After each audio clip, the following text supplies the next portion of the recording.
الحمد لله رب العالمين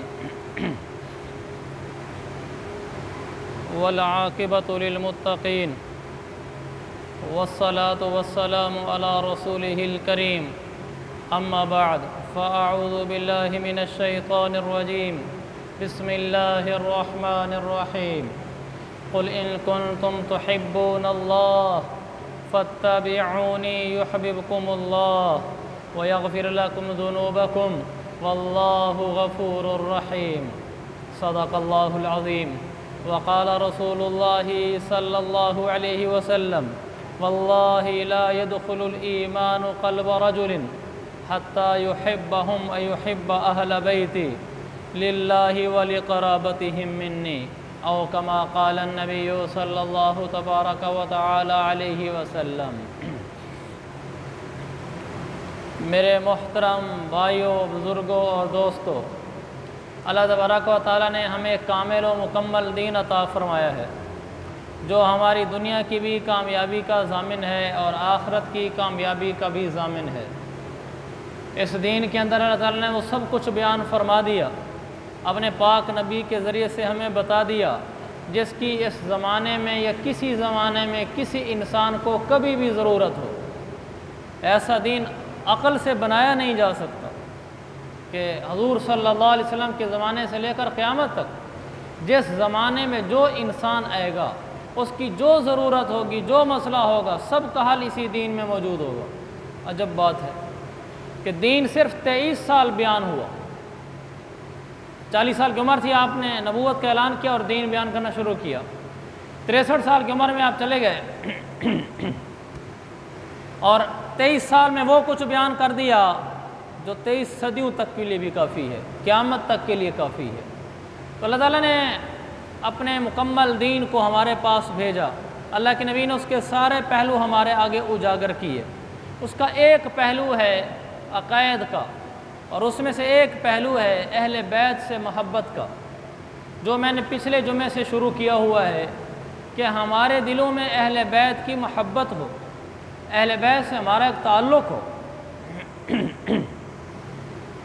دل دھڑکتا ہو ان کے ساتھ ساتھ، ان کے دکھ کو ہم دکھ سمجھیں، ان کی خوشی کو ہم خوشی سمجھیں، ان پر کوئی آفت پریشانی آ جائے تو ایسے جیسے ہمارے اوپر آئی ہو، اور ہمارے دلوں میں اہل بیت میں سے کسی کا بغض نہ ہو، صحابہ میں سے کسی کا بغض نہ ہو، اہل بیت میں سے کسی کا بغض نہ ہو۔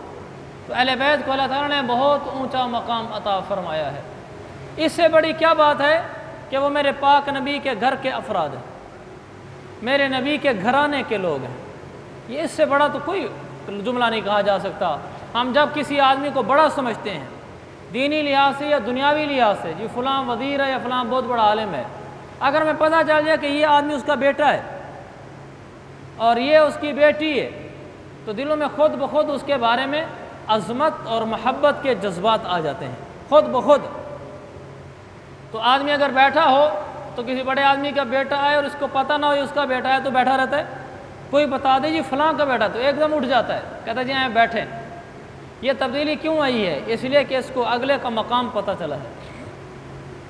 جب دنیا کے لوگوں کے اہل خانہ کا یہ مقام ہے تو اللہ کے نبی جن کے لیے زمین و آسمان کا نظام چلایا گیا، جنت و جہنم بنی، اللہ نے فرمایا میرا نبی لولا کا لما خلقت الافلاق، نہیں یہ حدیث نہیں ہے، یہ مشہور ہے لیکن حدیث نہیں ہے۔ دوسری حدیث ہے، آپ نے فرمایا لولا کا لما خلقت دنیا و اہلہا ولا الجنت ولا النار، میرے نبی اگر آپ نہ ہوتے نہ میں دنیا بناتا نہ دنیا والے بناتا، نہ جنت بناتا نہ جہنم بناتا، میں نے کائنات کو اگر وجود بخشا ہے تو آپ کی برکت سے بخشا ہے۔ تو اس نبی کے گھرانے کا کیا مقام ہوگا، اس نبی کی بیوی کا کیا مقام ہوگا، اس کے بیٹوں اور بیٹیوں کا کیا مقام ہوگا، پھر اس کے آگے نواسے نواسیوں کے کیا مقام ہوں گے۔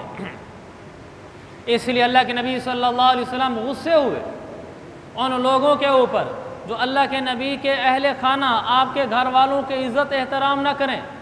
حضرت عباس نے کہا یا رسول اللہ، حضرت عباس اہل بیت میں سے ہیں، آپ کے چچا ہیں، تو کہا یا رسول اللہ ہم بعض دفعہ جاتے ہیں قریش مکہ کے پاس، وہ بیٹھے ہوتے ہیں، جب ہم جا کر پہنچتے ہیں تو وہ باتوں میں مشغول ہوتے ہیں پہلے، لیکن ہم جاتے ہیں فیقطعون حدیثہم، وہ اپنی بات ختم کر دیتے ہیں، ہمارے آنے کے بعد اپنی بات نہیں چلاتے۔ جیسے ہم جانا کوئی آدمی ہم سے بات چھپانے لگے اور چپ کر جائے تو آدمی کو گراں گزرتا ہے کہ یار مجھے اس نے غیر سمجھا ہے، مجھ سے بات چھپائی، ایک دم چپ کر گئے۔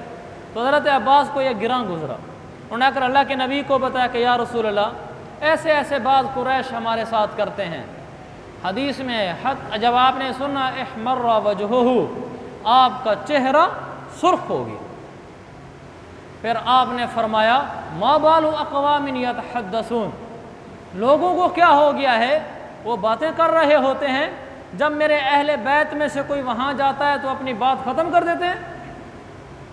پھر آپ نے اس کے بعد انتہائی سخت جملہ ارشاد فرمایا، آپ نے فرمایا مجھے رب ذوالجلال کی قسم لا يدخل قلب رجل الایمان، کسی آدمی کے دل میں ایمان اس وقت تک داخل ہی نہیں ہو سکتا حتی یحبہم للہ ولقرابتہم منی، جب تک اس آدمی کے دل میں اہل بیت کی محبت نہ آئے، پانی لانا، ان کے دل میں اہل بیت کی محبت نہ آئے، للہ اللہ کی وجہ سے، ولقرابتہم منی اور اس وجہ سے کہ اہل بیت کا مجھ سے تعلق ہے۔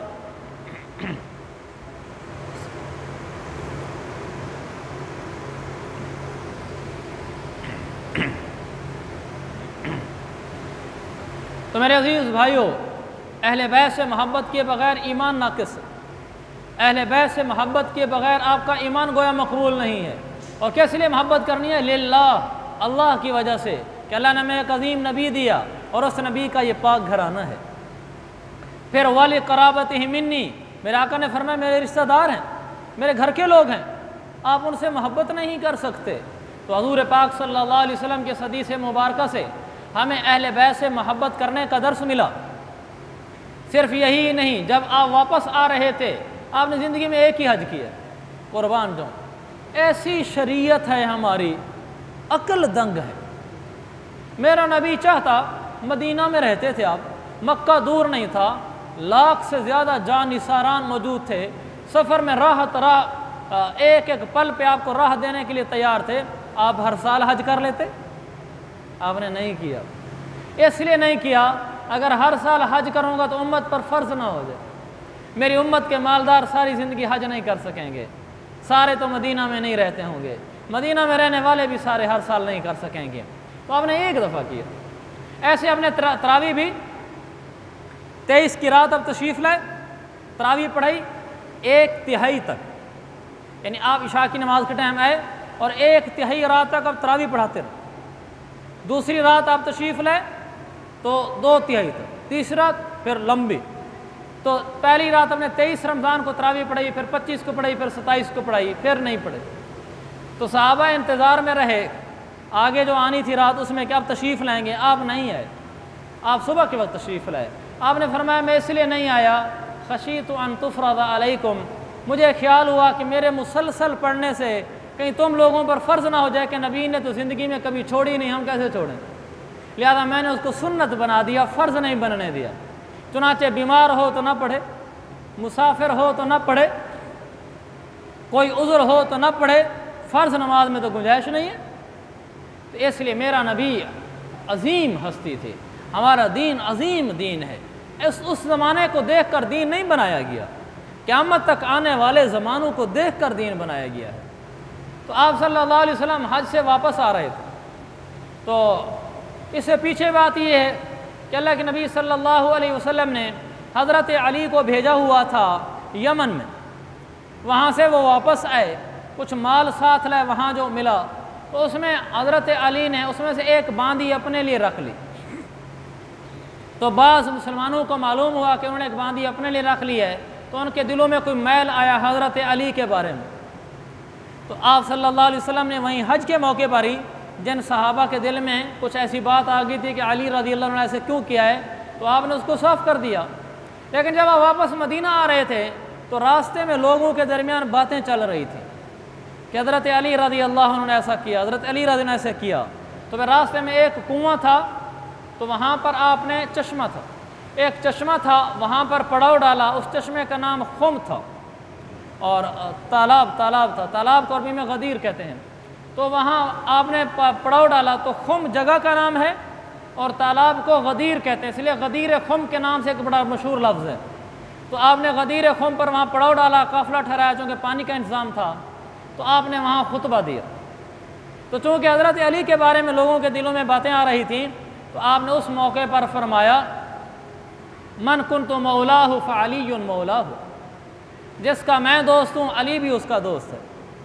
تو پھر آپ نے فرمایا اللہم والی من والاہ وعادی من عاداہ، اے اللہ جس نے علی کو دوست بنایا تو اس کو دوست بنا لے، وعادی من عاداہ جس نے علی سے دشمنی کی تو بھی اسے اپنا دشمن بنا لے۔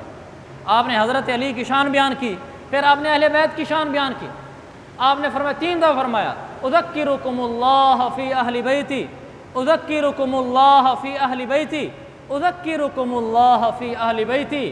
لوگوں میں تمہیں اپنے اہل بیت کے بارے میں اللہ سے ڈراتا ہوں، میں تمہیں اپنے اہل بیت کے بارے میں اللہ سے ڈراتا ہوں، میں تمہیں اپنے اہل بیت کے بارے میں اللہ سے ڈراتا ہوں کہ میرے اہل بیت کے بارے میں بدگمان نہ ہونا، میرے اہل بیت کے بارے میں نازیبا الفاظ نہ کہنا، میرے اہل بیت کے بارے میں نازیبا کلمات نہ لکھنا، نہ بولنا، نہ سوچنا، یہ میرے گھر کے لوگ ہیں۔ تو اللہ کے نبی صلی اللہ علیہ وسلم نے ہمیں اہل بیت کا مقام بیان فرمایا، ان کی شان بیان فرمائی، یہاں تک کہ آپ نے ایک دفعہ یہ بھی فرمایا اللہم انی احب علی، اے اللہ میں علی سے محبت کرتا ہوں۔ آپ نے فرمایا اللہم احب من احب علی وابغض من ابغض علی، اے اللہ جو علی سے محبت کرے تو اسے محبت کرنا، وابغض من ابغض علی جو علی سے نفرت کرے، بغض رکھے، دل میلا رکھے تو بھی اس سے یا اللہ ناراض ہو جانا، تو بھی یا اللہ اس سے دور ہو جانا۔ آپ نے اہل بیت کی محبت کو ہمارے جسم کا حصہ بنایا، ہمارے ایمان کا حصہ بنایا، ہماری روح کا حصہ بنایا کہ علی رضی اللہ عنہ جتنے بھی اہل بیت ہیں، میں نے پچھلے جمعے بتا دیا تھا آپ کی ساری ازواج مطہرات آپ کے اہل بیت ہیں۔ حضرت عائشہ پر تہمت لگی آپ کے اہل بیت میں سے، حضرت عائشہ پر تہمت لگی تو آپ کا چہرہ مبارک فق ہو گیا، آپ مسلسل خاموش رہتے تھے، بخاری کی روایت، آپ مسلسل خاموش رہتے تھے، بجھے رہتے تھے۔ چہرہ فق ہونے کا مطلب یعنی چہرہ آپ کا غم زدہ رہتا تھا، آپ کا چہرہ غم زدہ رہتا تھا، حتیٰ کہ آپ کے اہل بیت پر چونکہ تہمت لگی تھی تو قرآن میں 16 آیتیں اتر آئیں، 2 رکوع اترے، آیت نمبر 10 سے لے کر 26 تک، سورۃ النور میں 18ویں پارے میں 16 آیتیں اللہ نے اتاری کہ میرے نبی کے اہل بیت پر کس نے الزام لگایا ہے، اس لیے کہ ان کا وہ مقام ہے کہ جس مقام کا ہم تصور نہیں کر سکتے کہ میرے نبی کے گھر والے ہیں یہ۔ تو اللہ کے نبی صلی اللہ علیہ وسلم نے اہل بیت کا تعارف کرایا، ان کا مقام بیان فرمایا۔ ایک حدیث آپ نے عجب بیان فرمائی، عجب حدیث بیان کی، آپ نے فرمایا فلو ان رجلا صفن بین رکن والمقام فصلى وصام، اگر کوئی آدمی اتنا بڑا عبادت گزار بن جائے کہ وہ بیت اللہ چلا جائے، مقام ابراہیم اور حجر اسود کے درمیان میں آ جائے اور پھر وہ نمازیں پڑھنا شروع کر دے، پھر وہ روزے کے ساتھ بھی ہو، اس طرح عبادت گزار آدمی بھی اگر یوں عبادت کرتا کرتا مر گیا اور مرنے کے بعد اس میں صرف ایک خامی تھی، بس وہ بیت اللہ کا عبادت گزار ہے، وہ بیت اللہ کا شب بیدار ہے، وہ بیت اللہ کا روزے دار ہے، وہ مقام ابراہیم اور حجر اسود کے درمیان کھڑا ہو کر بیت اللہ کے دروازے کے سامنے کھڑے ہو کر عبادت کرنے والا ہے، لیکن اس میں صرف ایک خامی ہے۔ آپ نے فرمایا وَهُوَ مُبْغِضٌ لِأَهْلِ بَيْتِ مُحَمَّدٍ، اس کے دل میں مرتے وقت ان ساری عبادتوں کے باوجود اہل بیت کی نفرت تھی۔ آپ نے فرمایا دخل النار، جہنم رسید ہوگا۔ یہ نقصان ہے اہل بیت سے محبت نہ کرنے کا کہ بیت اللہ کی نمازیں بھی کام نہیں دیتی، بیت اللہ کے روزے بھی کام نہیں دیتے، بیت اللہ کی تہجدیں بھی کام نہیں دیتی اگر دل میں اہل بیت کی محبت نہ ہو۔ تو میرے عزیز بھائیوں، صحابہ سے محبت، اہل بیت سے محبت ہمارے ایمان کا حصہ ہے۔ یہ کوئی ہماری پالیسی نہیں ہے کہ ہم کسی خاص وجہ سے اہل بیت کا تذکرہ کرتے ہیں، نہیں، یہ ہمارے ایمان کا حصہ ہے، ہمارے دل کی صدا ہے، ہمارے روح کی غذا ہے۔ صحابہ سے محبت کرنا، اہل بیت سے محبت کرنا، ازواج مطہرات سے محبت کرنا، اللہ کے نبی کے بیٹوں اور بیٹیوں سے، صاحبزادوں صاحبزادیوں سے محبت کرنا ہمارے ایمان کا حصہ ہے۔ جس آدمی کے دل میں اہل بیت کی محبت آتی چلی جائے گی وہ پار ہوتا چلا جائے گا، اور جس کے دل میں اہل بیت کا بغض آ جائے گا وہ جہنم رسید ہو جائے گا۔ اور جس نے اہل بیت کی خدمت کی، اہل بیت سے محبت کی، اللہ نے اس کو دنیا میں بھی نوازا، آخرت میں بھی اللہ اس کو نوازے گا۔ جس نے اہل بیت کو چھوڑا وہ دنیا میں بھی رسوا ہوا، آخرت میں بھی رسوا ہوگا۔ اور اہل بیت کو سنبھالنے والا، ان کو محبتیں دینے والا اور ان کو عزتیں دینے والا دنیا میں بھی بامراد، آخرت میں بھی بامراد۔ اس پر میں آپ کو واقعہ سناتا ہوں۔ بلخ ایک علاقہ ہے خراسان کا، وہاں ایک آدمی سید رہتا تھا، اور واضح بات ہے وہ سید، اس کی بیوی بھی سید تھی، بچیاں تو پھر بدرجہ اولا سید ہو گئیں کیونکہ سید کی اولاد تھی۔ تو وہ آدمی فوت ہو گیا۔ جب فوت ہوا تو جوانی میں چلا گیا کہ اس کی 4 بیٹیاں تھیں، یعنی بوڑھا نہیں تھا، 4 بیٹیاں تھیں اس کی، چھوٹی بڑی، اور بیوی بیچاری بیوہ ہو گئی۔ تو اب اس کو جو ترکہ چھوڑ کر گیا، اس بیوی نے اس میں سے بچیوں کو کھلایا۔ اب بیوی عورت ذات ہے، سید زادی ہے، لیکن یہ کمانے کے لیے باہر نہیں جا سکتی، کسی سے مانگنے جاتی ہے اپنے بچیوں کے لیے تعاون، تو شرم آتا ہے اپنے علاقے میں کیسے کسی سے مانگیں۔ تو وہ بلخ کو چھوڑ کر دوسرے شہر آ گئے، سمرقند آ گئے۔ سمرقند آئی، رات کا ٹائم تھا، وہاں پہنچی، 4 بچیاں ساتھ لیے ہوئے ہیں، آ کر مسجد میں پڑاؤ ڈالا اس نے، اور بچیوں کو مسجد میں بٹھا کر تاکہ میری بچیاں محفوظ رہیں، کہ اللہ کا گھر ہے، عزت کی جگہ ہے۔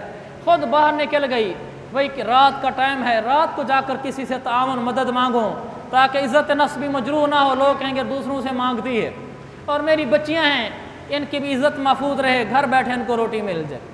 تو باہر نکلی تو اس زمانے میں دستور تھا کہ جو امیر لوگ ہوتے تھے، اب بھی ہے بعض جگہ، وہ عشاء کے بعد بیٹھ کر ڈیرے داری کرتے ہیں، گپ شپ لگاتے ہیں، لوگ بیٹھتے ہیں، پھر ذرا عشاء دیر ہو جائے تو پھر گھروں کو چلے جاتے ہیں۔ تو وہ عشاء کے بعد نکلی تو اس نے جا کر دیکھا ایک ڈیرا لگا ہوا ہے، کسی مسلمان کا ہے۔ اس نے لوگوں سے پوچھا یہ کون ہے؟ انہوں نے کہا یہ ایک مسلمان ہے۔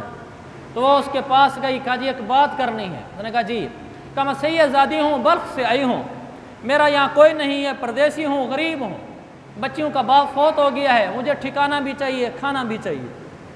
تو اس نے کہا، وہ کہنے لگا یہاں ہر آدمی آ کر ہمیں کہہ دیتا ہے میں سید زادہ ہوں، دلیل کیا ہے تیرے پاس؟ کہنے لگی میں مسافر ہوں، پردیسی ہوں، میرے پاس کہاں سے دلیل آئے گی، بس آپ سے درخواست کی ہے، قبول ہو جائے تو مہربانی۔ اس نے کہا نہیں نہیں جاؤ، ہر آدمی سید بنا ہوا ہے یہاں۔ وہ بیچاری چپ کر کے آگے چلی گئی۔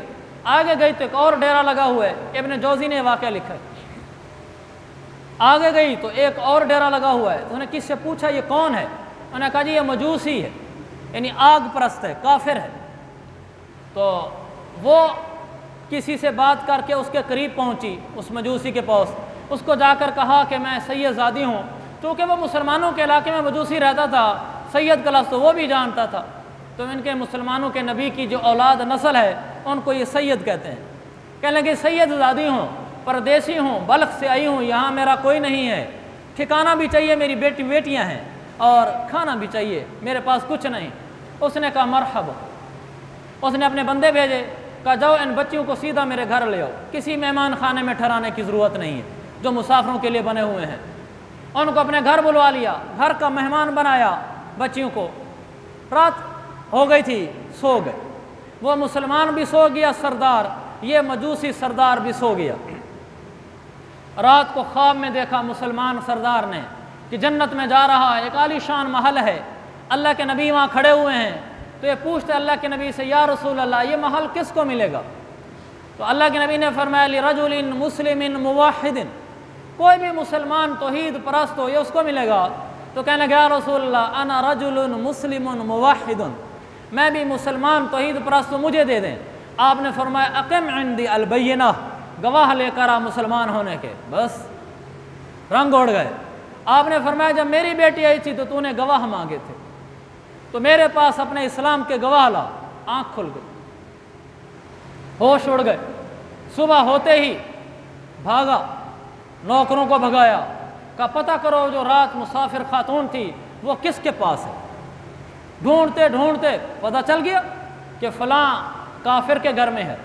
تو وہاں خود دوڑ پڑا، تو وہاں جا کر کہنے لگا جی آپ سے گزارش ہے، ہماری ایک سید زادی آپ کے پاس آئی ہے، آپ وہ ہمیں دے دیں، ہماری مہمان ہے۔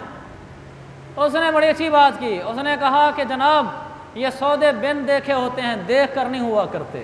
جو خواب تو دیکھ کر آیا ہوا یہ میں نے بھی رات دیکھا ہے۔ جس محل کو اللہ کے نبی جس محل سے تجھے دھتکار رہے تھے وہیں قریب میں کھڑا تھا، مجھے اللہ کے نبی نے فرمایا تعال ادھر، میں آپ کے پاس گیا، آپ نے مجھے فرمایا اللہ تجھے جزائے خیر دے، تو نے میری بیٹیوں کی حفاظت کی، ان کو گھر دیا، اس کی برکت سے اللہ تجھے ایمان نصیب کرتا ہے۔ کہا ہم جب صبح اٹھے، ہم نے اٹھتے ہی میرے دل میں سب سے پہلا جذبہ یہ تھا کہ میں نے کلمہ پڑھنا، کہ میں نے اس اللہ کی بندی کے ہاتھوں کلمہ پڑھا، میں نے پڑھا ہے، میری بچیوں نے پڑھا ہے، میری بیوی نے پڑھا ہے، ہمارا سارا گھر مسلمان ہو چکا ہے۔ میرے نبی نے مجھے خواب میں کہہ دیا تھا کہ یہ محل تجھے ملے گا۔ تو اس نے کہا کہ سودے بن دیکھے ہوتے ہیں، دیکھ کر نہیں ہوا کرتے، اب واپس جاؤ۔ میرے عزیز بھائیو، سید زادوں کی محبت کرنے والا، ان کی خدمت کرنے والا دنیا میں بھی بامراد ہوتا ہے۔ ہم نے کون سی ان کو جائیدادیں دینی ہوتی ہیں؟ کسی نے کہا کہ میں سید زادہ ہوں، جھوٹ سچ وہ جانے، اس کا کام جانے۔ ہمارے سامنے ہمارے نبی کا نام آئے، بس ہمارے لیے اتنا کافی ہے۔ ہم اپنی ہمت کے بقدر اس کی عزت کریں گے، اپنی ہمت کے بقدر اس کی خدمت کریں گے، اپنی ہمت کے بقدر اس کا تعاون کریں گے، لیکن کسی سید زادے کو رسوا نہیں کریں گے۔ سید زادوں کا مقام ہے، کسی سید سے غیر سید لڑکی کا آپس میں لڑکا لڑکی مل کر نکاح نہیں کر سکتے جب تک دونوں کے ماں باپ راضی نہ ہو، ولی اولیاء سرپرست راضی نہ ہو۔ لڑکا سید ہے، لڑکی بھی سید ہے، یہ دونوں مل کر آپس میں نکاح کر لیں، نکاح خاں کو بلوا لیں، گواہ اکٹھے کر لیں، لڑکا کہے میں حق مہر دوں گا، ان کے دونوں کے سرپرست راضی نہیں ہے، نکاح نہیں ہوا۔ اس لیے کہ اس نے سید زادی سے نکاح کیا ہے تو اس کی شرائط بھی باقی نکاحوں سے زیادہ ہیں، اس لیے کہ وہ ایک اعلیٰ مقام ہے، اعلیٰ گھرانہ ہے۔ تو میرے عزیز بھائیو، سید زادوں سے محبت کرنے والے دنیا آخرت میں پار ہوتے ہیں۔ ایک اور واقعہ لکھا ہے، احمد بن حسیب خلیفہ گزرا ہے، عباسی خلیفہ، متوکل علی اللہ، 3 صدی کا ہے۔ تو اس کی ماں کا نام تھا شجاع، تو وہ بھی بڑی سخی تھی۔ اس نے اپنے اس ملازم احمد بن حسیب کو بلایا، کہنے لگی یہ 1000 دینار ہے، خالص میری آمدنی کا ہے، تو یہ جا کر غریبوں میں تقسیم کر دینا۔ وہ 1000 دینار لے کر گھر آیا، اس نے وہاں کے لوگوں کو پتہ کرایا کون غریب ہیں، تو اس نے 1000 دینار میں سے 300 دینار دن میں تقسیم کر دیا، 700 دینار بچ گیا۔ رات کو بیٹھا ہوا تھا بیوی کے ساتھ، وہ احمد جو ملازم ہے، تو دروازہ بجا عشاء کے بعد، دروازے پہ گیا تو ایک آدمی آیا، کہنے لگا سید ہوں، وقت کا محتاج ہو گیا ہوں، کوئی مدد ہو سکتی ہے؟ تو اس نے اٹھا کر 1 درہم اس کو دے دیا اپنی جیب سے۔ گھر آیا تو بیوی نے پوچھا کون تھا؟ کہنے لگا کہ ایک سید تھا اور اس نے اللہ کے نام پہ مانگا، غریب تھا، محتاج تھا، 1 درہم دیے۔ تو بیوی نے کہا وہ 700 دینار کا کیا کرنا ہے؟ کہنے لگا میرے پاس ثبوت نہیں ہے اس کے سید ہونے کا، کل جب مجھ سے شجاع حساب مانگے گی تو اس نے مجھے کہا تھا کہ مستحق لوگوں کو دینا، جن لوگوں کو میں نے 300 دیا ہے ان کو تو میں جانتا ہوں، ہمارے علاقے کے ہیں، اس کو میں جانتا نہیں، 700 دینار اگر مجھے جیب سے دینے پڑ گئے، میری اندر ہمت نہیں ہے 700 دینار دینے کی۔ تو وہ کہنے لگی اس نے ہمارے نبی کا نام لیا ہے، اللہ کا نام لے کر دے دے، اللہ میں سنبھالے گا، کوئی نہیں تو دے دے، سارے 700 اسی کو دے دے۔ اس نے 700 اس کو دے دی، سو گئے۔ اب یہ صبح بھی نہیں ہوئی تھی کہ ملکہ شجاع کا ملازم بھاگتا بھاگتا آیا۔ یہ واقعہ بھی ابن جوزی نے نقل کی ہے، بھاگتا بھاگتا آیا کہ دروازہ دھس دھس، یہ گھبرا گئے، پہلے بھی کچھ ڈرے ہوئے تھے کہ ہمارے پاس 700 دینار کا حساب نہیں ہے۔ تو اس نے آ کر کہا کہ ملکہ شجاع کو بلا رہی اور ابھی بلا رہی۔ تو اس نے بیوی سے کہا مہربانی کرنا، میں جا رہا ہوں، تو پیچھے جب نفلوں کا ٹائم ہو جائے تو نفل پہ پڑھنا شروع کر دینا، مصلی پہ چڑھ جانا، اللہ حفاظت کرے میری۔ ہم ملازم لوگ ہیں، پتہ نہیں گردن اڑائے، پتہ نہیں کیا کریں، مجھے لگتا ہے کسی نے اس کو بتا دیا ہے، کوئی کہانی نہ ہوئی ہو میرے ساتھ۔ یہ کانپتا کانپتا پہنچ گیا، ملکہ کے دروازے پہ پہنچا، یہ ملازم ہے۔ ملکہ نے کہا جو دربان تھے، ہماری زبان میں سیکورٹی گارڈ، کہ اس کو اندر بلاؤ میرے کمرے میں۔ یہ کہتا ہے میں اور کانپ گیا، پھر میں اندر پہنچ گیا، کہا اس کو اندر میرے کمرے میں بلاؤ، کہا میں اور کانپ گیا۔ جب میں اس کے سامنے گیا تو ملکہ شجاع نے پہلا لفظ مجھے یہ کہا، حساب 1000 دینار بل 700 دینار، احمد 1000 دینار کا حساب دے، بطور خاص 700 دینار کا حساب دے۔ کہتے ہیں بس میں نے کہا کہ بات پکڑی گئی ہے، میں نے بغیر تحقیق ایک آدمی کو دے دیا، یہ ابھی میرا سر قلم کرا دیں گے۔ تو کہنے لگے میں رونا شروع ہو گیا۔ تو اس نے کہا روتے کیوں ہیں، مجھے حساب دو اس کا۔ کہا میں حساب نہیں دے سکتا۔ اس نے کہا کیوں؟ کہا میں بغیر تحقیق کے دے بیٹھا تھا۔ کہا بتا تو صحیح کس کو دیا ہے؟ کہنے لگا 300 دینار تو میں نے یہاں سے جاتے ہی غریب لوگوں کی تحقیق کر کے دے دیے، 700 دینار ایک آدمی نے کہا میں سید زادہ ہوں، گھر میں غربت ہے، میں نے بغیر تحقیق کے دے دیے تھے۔ کہا وہ ملکہ شجاع لپٹ لپٹ کے پھوٹ پھوٹ کر رونے لگی، مجھے کہنے لگی میں نے تجھے اس لیے جلدی بلوایا ہے، میں رات سوئی ہوئی تھی، اللہ کے نبی خواب میں تشریف لائے اور اللہ کے نبی نے مجھے فرمایا شجاع جزاک اللہ و جزا اللہ احمد بن حسین احمد بن حسین و جزا اللہ من کان فی آلہ، اللہ کے نبی نے مجھے فرمایا شجاع اللہ تجھے بھی جزائے خیر دے، اللہ احمد بن حسین کو بھی جزائے خیر دے اور اس کی بیوی کو بھی جزائے خیر دے کہ تم لوگوں نے میرے ایک گھرانے کو سنبھال لیا، وہ لوگ بھوکے تھے، تم نے 700 دینار ان کے پاس پہنچا دیے۔ کہ مجھے اس خواب سے پتہ چلا ہے کہ 700 دینار تو نے کسی کو دیا ہے۔ پھر وہ کہنے لگی چلے جاؤ، یہ 1000 دینار اور لے جاؤ اور جس گھرانے کو دیا ہے جا کر ان کو دے دو، اور میری طرف سے یہ کپڑے لے جاؤ اپنی بیوی کو دے دو جس نے تمہیں یہ مشورہ دیا ہے، اور اس سید زادے کو میری طرف سے عرض کر دینا ہماری حلال پاک آمدنی میں سے جب بھی پیسے آتے رہیں گے ہم تمہاری مسلسل خدمت کرتے رہیں گے۔ یہ 1000 دینار لے کر گیا اور گھر گیا تو بیوی بیچاری مصلے پر کھڑی تھی۔ اس نے کہا سلام پھیرنے کو اس کو مبارک ہو، اللہ تعالیٰ نے لاج رکھی ہے، بجائے ان کی نگاہوں میں گرنے کے اللہ نے اونچا کر دیا ہے۔ کہا اس نے آپ کو بھی ہدیے بھیجے ہیں ملکہ شجاع نے، مجھے بھی ہدیہ دیا ہے اور 1000 دینار اس سید زادی فیملی کے لیے دیا ہے۔ میرے عزیز بھائیو، جو سید زادوں سے اہل بیت سے محبت کرتا ہے اللہ اس کی دنیا بھی اچھی بناتا ہے، آخرت بھی اچھی بناتا ہے۔ اللہ تعالیٰ مجھے اور آپ کو اہل بیت سے محبت نصیب فرمائے، صحابہ سے اہل بیت سے دلی محبت نصیب فرمائے، اسی پہ جینا اسی پہ مرنا نصیب فرمائے۔ وآخر دعوانا ان الحمد للہ رب العالمین۔